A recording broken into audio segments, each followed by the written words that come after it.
வீட்டில் எண்ணெய் packet cut பண்ணி வச்சுட்டாலும் எண்ணெய் அங்கங்கே சிந்திட்டு இருக்குங்க. அது மட்டுமே இல்லாமல் நம்ம எண்ணெய் பாட்டிலுக்குள்ள ஊற்றினாலுமே எண்ணெய் ரொம்ப கீழே சிந்த ஆரம்பிச்சிருங்க. அந்த மாதிரி எண்ணெய் பாட்டில் உள்ளுக்குள்ள ஊற்றும் போது எண்ணெய் சிந்தாமல் இருக்கு. இந்த டிப்பை நீங்கள் ஃபாலோ பண்ணிக்கோங்க. எண்ணெயை நீங்கள் சைடில் வச்சுட்டு ஒரு கொட்டாங்குச்சி எடுத்துக்கோங்க.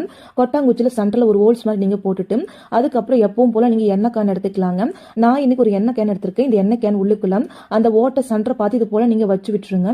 இது போல நீங்கள் வச்சு விட்ட பின்னாடி இதுக்கப்புறம் நீங்கள் எப்போதும் போல எண்ணெய் பேக்கெட் இருக்கு தானே, எண்ணெய் பேக்கெட் நீங்கள் எடுத்துட்டு அழகா நீங்க கட் பண்ணி ஊத்திக்கலாங்க. இந்த மாதிரி நீங்க எண்ணெய் ஊத்தும் போது கொஞ்சம் எண்ணெய் கூட கீழே சிந்தாது. எல்லா எண்ணெயுமே இந்த பாட்டில் உள்ளுக்குள்ள மட்டும்தாங்க போகும்.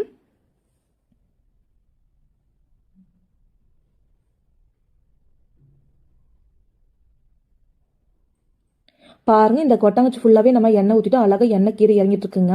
கண்டிப்பா இந்த டிப் உங்களுக்கு ரொம்ப யூஸ்ஃபுல்லா இருக்கும். மறக்காம ஒரு வாட்டி ட்ரை பண்ணுங்க. கொட்டாங்குச்சி எடுத்து கிளீன் பண்ணிட்டு அடுத்த டைம் நீங்க யூஸ் பண்ணிக்கலாங்க. கண்டிப்பா இந்த டிப் இந்த வீடியோ உங்களுக்கு பிடிச்சிருந்தா மறக்காம வீடியோக்கு லைக் பண்ணுங்க, சப்ஸ்கிரைப் பண்ணுங்க, ஷேர் பண்ணுங்க, மறக்காம ட்ரை பண்ணுங்க. Thank you friends. தேங்க்ஸ் ஃபார் வாட்சிங்.